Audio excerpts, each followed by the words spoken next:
So we want to stay in the topic of innovation, and we want to shift to a more geographic perspective. And we invited different representatives from different countries. We have Thailand, Indonesia, and China. And I'm very happy that we have Anandi Iyer to moderate. She is the head of Fraunhofer in India. And I would like to invite you to come and introduce our guest. A big applause. Thank you.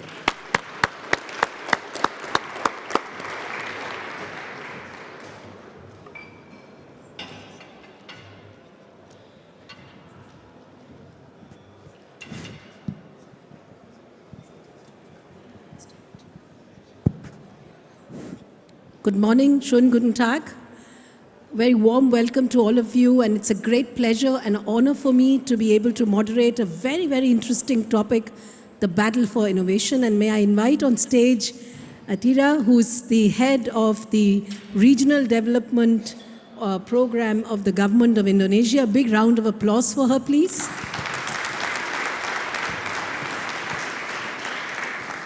Welcome.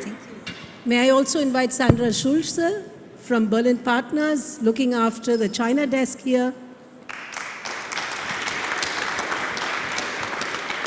A very warm welcome to you, Sandra. May I invite Yiran Li, who's the chief representative of Berlin in China and connects the Chinese companies to Berlin, making a very connected world. And finally, our colleague from Thailand, Jittrapon, please come on stage.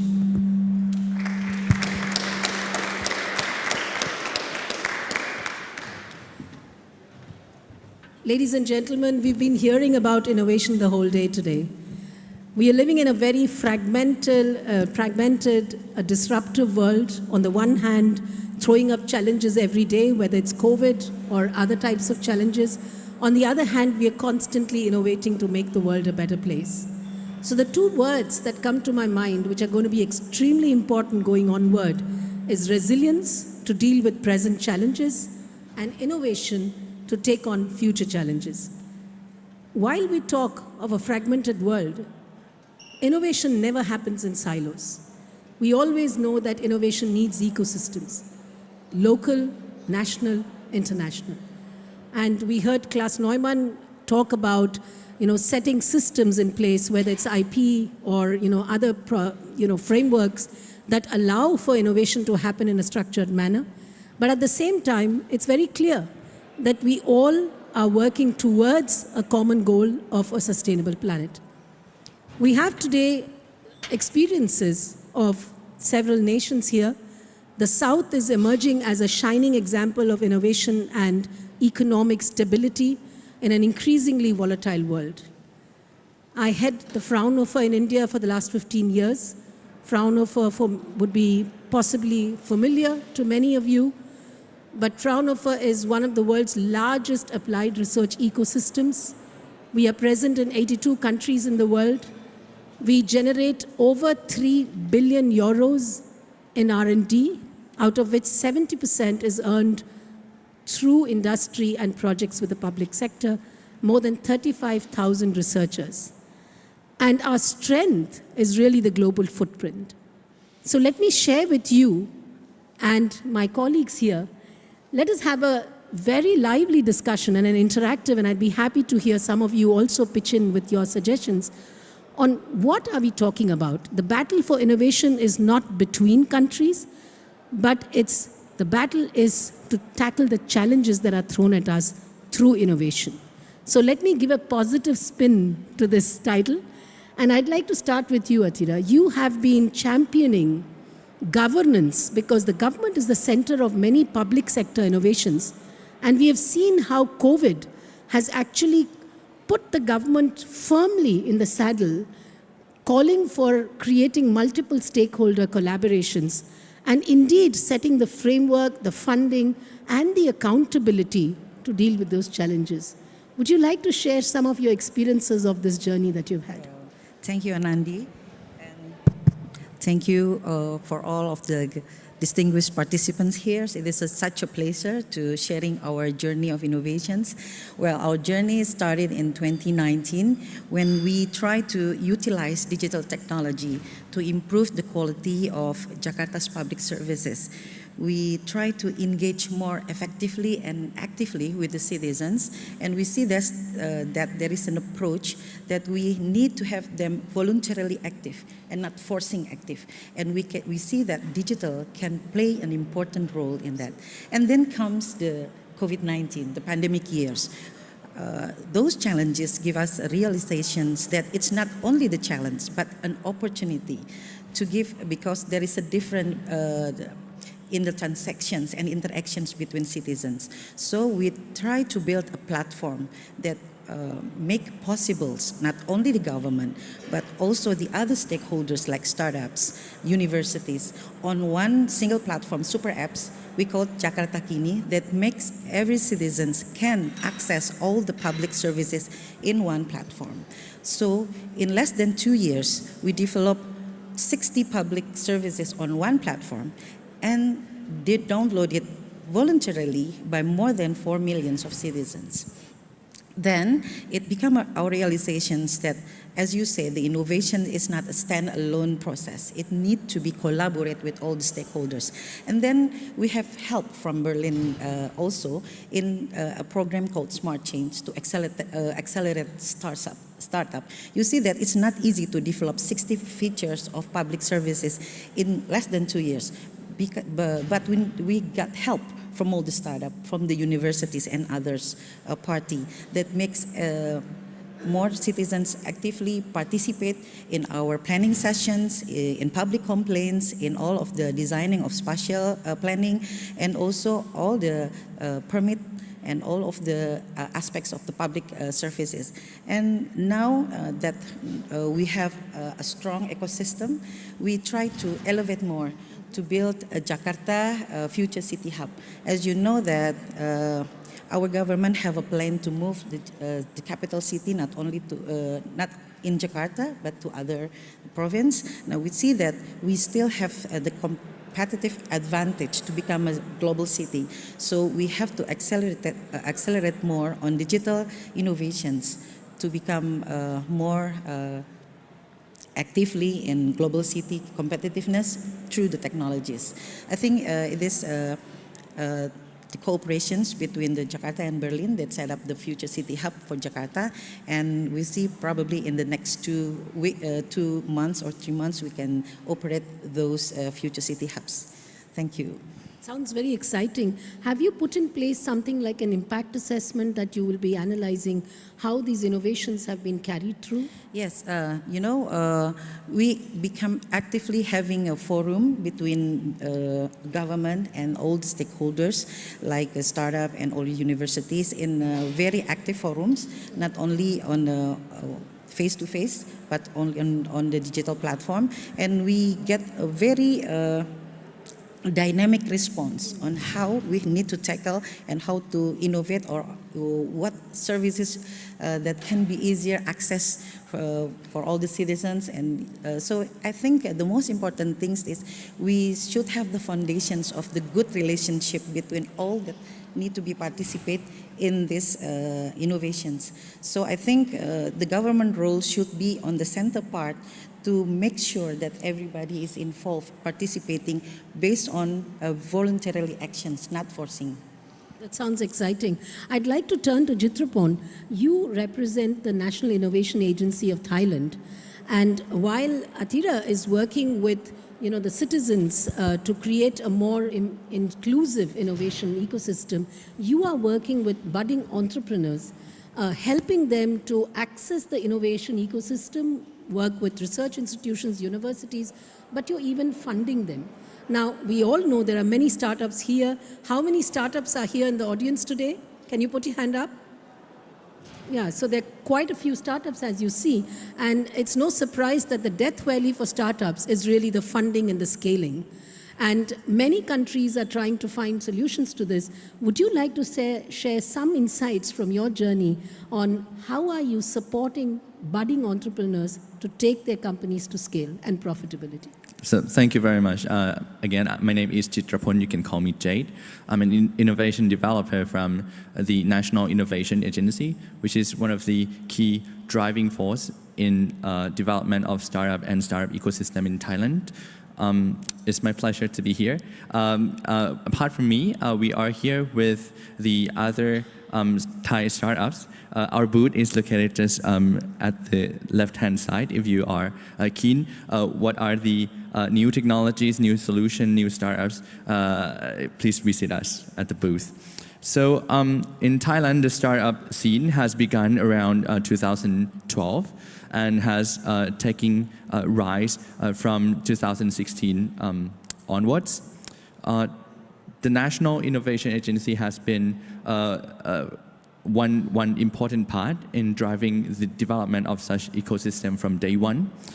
So we have a lot of schemes supporting the development of the ecosystem, ranging from policy advocacy, the development of individuals and firms' capabilities, the funding on innovation projects, the bridging and connecting between business to business, and also the promotion of Thailand innovation brandings.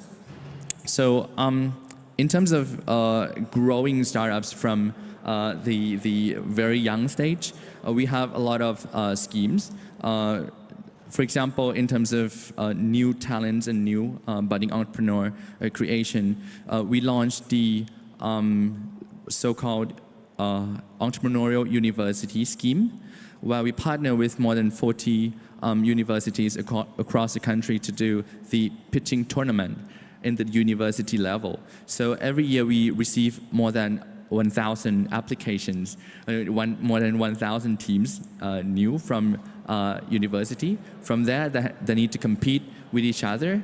And along the way, they got mentorship, they got introduced to corporate partners, and then they refine the business model. Every year, we got around 10 to 40 new registered companies from that scheme. And so afterwards, when they already decided to take their business idea forward, we have a dedicated funding schemes along the way.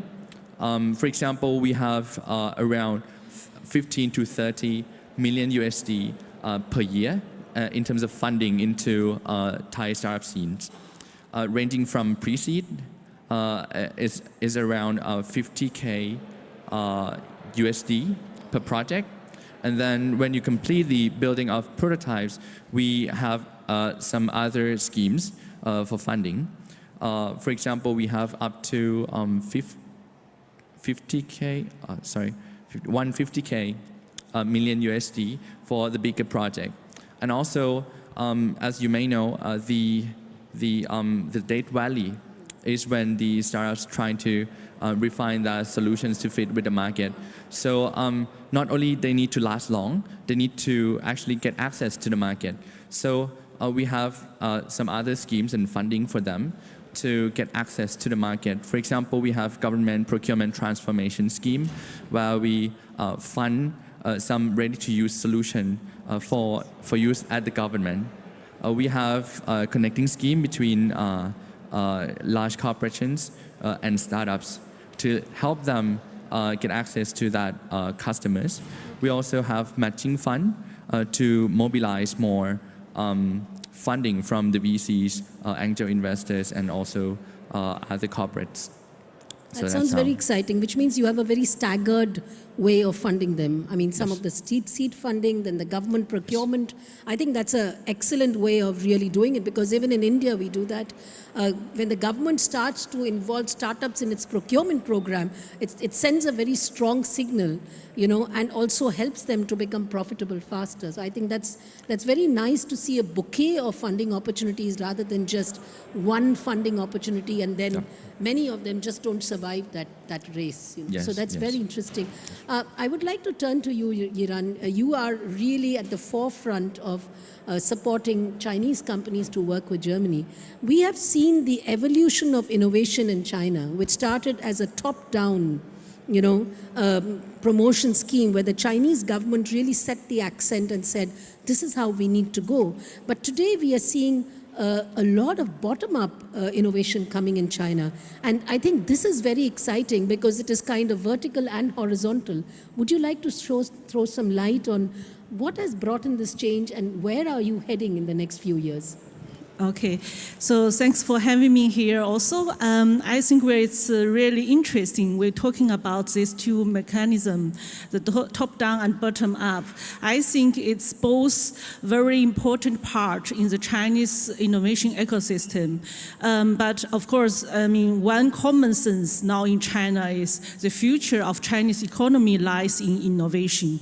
Everyone in China knows about it. Of course, the government too. Chinese government has very ambitious plan, like China need to be the leading nation in the world for science and technology in 2050, and according to the latest 14th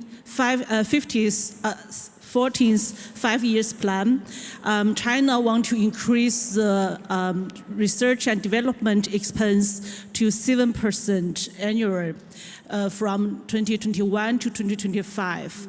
And China want to have this ratio between R&D costs and GDP increased to 2.23%. It's huge.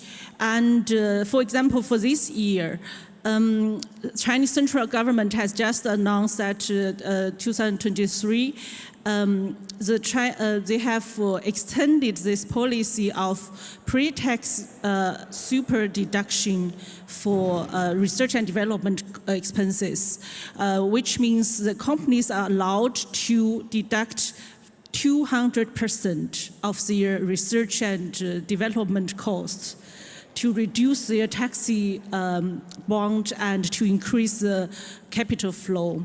So I think Chinese government has huge plan, but the efficiency of the policy is questioning, and the output, and also this kind of subsidies is easily misused. From the mature economic point of view, where everyone knows what is important for innovation. It's not only about money, it's about openness, diversity, acceptance for failure, and this freedom to pursue ideas wherever it leads is precondition for innovation. Right. And in this case, I think it's not the problem that the innovative or intellectual capacity of Chinese people, it's boundless. But this political world in which the schools, universities, and enterprises need to cooperate is much more bounded. That's the issue about the Chinese innovation. But at the same time, China is no more China in 10 years before, 20 years before. Everyone knows that. And China has lost part of his competitive advantages along with the development of Chinese economy. We see this big growth in Chinese economy because of the low labor costs. But China now confronts a very geographical reality, namely till 2030, there will be 8.2 million working force less than in compared to 2015. And since 2030, so the working force population will decline every year about 8.2 million, which means this human resource, this talent and this low labor cost will not be happening in China anymore. And at the same time, we also know that, this kind of in Western narrative, it's China is copycat of the world. And in Chinese, we call that Chinese people are very hardworking students. We are learning from everywhere of the world, and the best solutions, methodics, and and technology to solve the Chinese problem. But the things changed after so many years. Some Chinese companies have already become the second and third best of the world. So the number one, number two will not allow you to learn or to copy them anymore. So I think Chinese companies have this pressure to lead the trend. I mean, there's nothing to copy anymore even.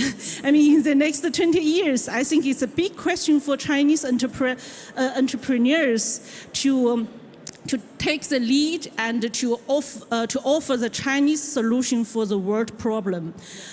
So that's why we call that the Chinese innovation is a bottom-up, so also very important. And in this today, I also want to emphasize, we call the innovation ecosystem. It's not only about government, about the entrepreneur companies. It's also China has this unique advantages in innovation, namely China has the largest population with super hyper adaptive consumers. Because if you see that China has a lot of people lived with a big change in their life in compared to any other countries. I could give you an example, like 1990, the Chinese rural population has only one refrigerator in 100 households. And today, the number is 96 to 100. In 1990, on Chinese road, there is only 5.5 million cars. And today, the number is 242 million cars. In between is 3.4 million electric cars, and which represent 34% of the electric vehicle global fleet. What I want to see is that this hyper-adaptive, this willingness to adopt new things, try new innovation is exactly the unique thing in China. And of course, I see that we don't have time anymore. Yeah. I mean, the Chinese story, we could talk the whole day, but it's a fact that, the cost arbitrage, which is what the Western world looked at the South, or the North looked at the South in the beginning, is definitely a paradigm shift today, because people are looking at value arbitrage rather than just a cost arbitrage. And that leads me to my speaker, Sandra. Sandra, when you look at these kind of countries that are so hungry for innovation, that are charged to be faster, less expensive, more effective, how does Berlin fit into the Asia-Berlin cooperation, and how do you attract that innovation into Berlin? Would you like to share some of your thoughts? Of course, I would like to share. Thank you, first of all, for being here. It's really really interesting panel, and I'm really happy that I can be part of it. And before I go to Berlin, I would like to shortly explain to those of you maybe who don't really know how it's how the innovation support is organized in Germany, the whole German structure. So actually in Germany, the innovation support is structured quite decentralized. On the national level, we have the topics and the strategies that are made. So we have the so-called high-tech strategy that defines the most relevant topic, and it's formulated every 5 to 7 years, and the last one was in 2019, and it covers the 6 most relevant global challenges like health, energy transition, and so all the topics we know about. And actually this national high-tech strategy formulates the framework for the strategies that then should be developed in the federal states. So actually it's quite decentralized. And in Berlin, actually, we do it like this, that we work really closely together with our surrounding federal state Brandenburg. So since 2011, we have a joint innovation strategy, and this focuses on the most relevant clusters for the city of Berlin and for Brandenburg. And these are the topics energy technology, healthcare, photonics, ICT, creative industry, and mobility. And at Berlin Partner, we manage the clusters for that. So we work together with the industry associations, with the universities, and of course with the companies and the research institutes. And we help all these clusters to develop and also to become visible on a national and international level, and of course also to attract as much grants for innovation project as possible on the national, regional, and also on the European level.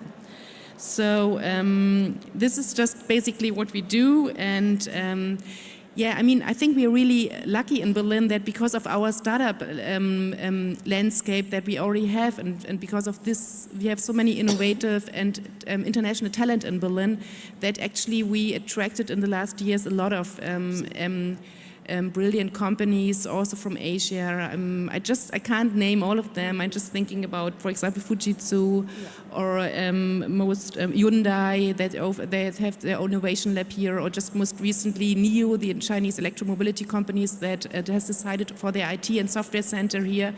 So all these innovative Asian companies, when they go to Europe, of course they have to adapt their software, they have to adapt it to the European data rules, and many of them decide to do this in Berlin because they can find the talent here in Berlin that they can't find somewhere else in Germany.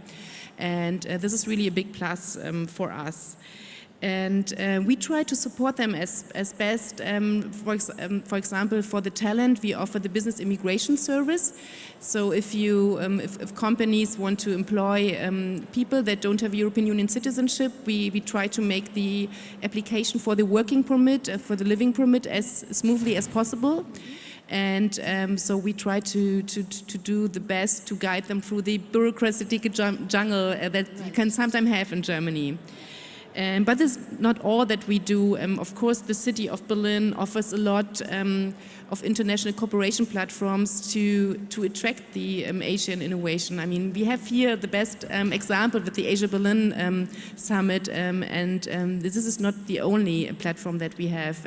The city of Berlin has, of course, with Jakarta, the great cooperation also. They've got the office in China, and in Bangalore they have got a really, Indian also a really interesting mobility project, and with the program for internationalization, this is a regional funded program for market entry. They also support a lot of other industry associated internationalization programs. For example, there's one program with China and mobility, and there will be some more programs in the second half of this year that also target Southeast Asia and Singapore. So I think there's a lot of different variety that we also offer, and to keep on the cooperation and to attract Asian innovation. That sounds really great, because as we all know, while the developed countries have a very settled and a mature innovation infrastructure, countries like India, China, Indonesia have certain gaps, like an applied research ecosystem like the Fraunhofer. But where they have really been effectively good to use startups is exactly that gap. So the startups fit in the technology readiness of, say, 5 to 7, where they quickly take ideas from the lab and bring them into the market level, and then the larger companies can pick it up and take it to scale. So I think startups play a very, very important role, particularly in Asian countries, to accelerate research from lab to market. And we have about 4 minutes left, and I'd like to use this to ask each of my panelists one big idea that they think is extremely important for innovation collaboration. Can we start with you, Jittrapon? Yeah, sure. Okay. Yeah, sure. So I think one thing that comes to the strategy level of the government is that how we position ourselves in Southeast Asia. So I think that one of the strengths that Thailand has is on the supply chain and the connectivity, especially the electronics, the mobility, the agro-food and bio. So those would be, and also the digital. So I think that those themes would be the next big thing, and the next strategic direction that we will be going for. So we try to build the supply chain, the startups, the talents, and we don't only welcome investors, startups, talents, corporates to explore the market opportunity and collaboration in our country. So I think that would be Amazing. I think that's an extremely important point. Would you like to, Yiran? Oh, yes, I think in case of China and Germany or China, Berlin, of course, nowadays most important thing is keep talking with each other, not talking just about each other. So I think that's also the meaning of our office to be seated in China, in Beijing, that we want to have this bridge, somebody to observe on site what is happening now in China. Is it so scary or is it underestimated? And on the controversy, we also need to welcome Chinese enterprises, Chinese entrepreneurs to come to Berlin and to see how vividly here is, how open and free here is to do things what you want. That's why also we have invited this year the Plug and Play China and to bring the Chinese startups to visit Asia Berlin Summit. And I think we just need to keep exchanges going on. Communication going, yeah. Thank you so much, Atira. Thank you, Anandi. Sorry.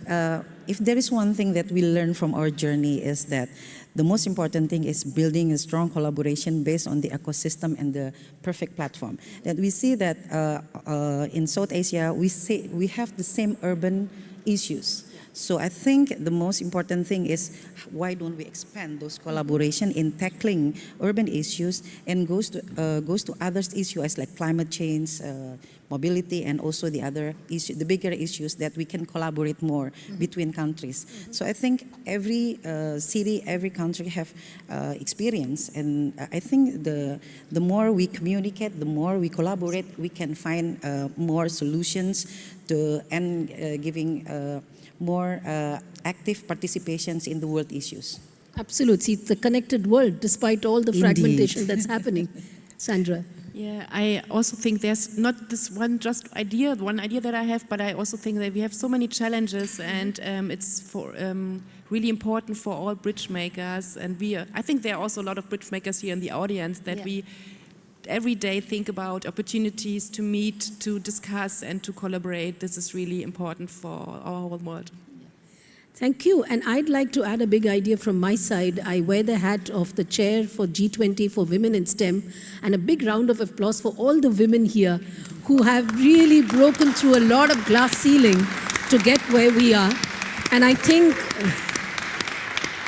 from my point of view, the one big idea that we need to have is a community of women researchers, women entrepreneurs, women startup founders who really come and support each other to continue that journey and break many more glass ceilings to come.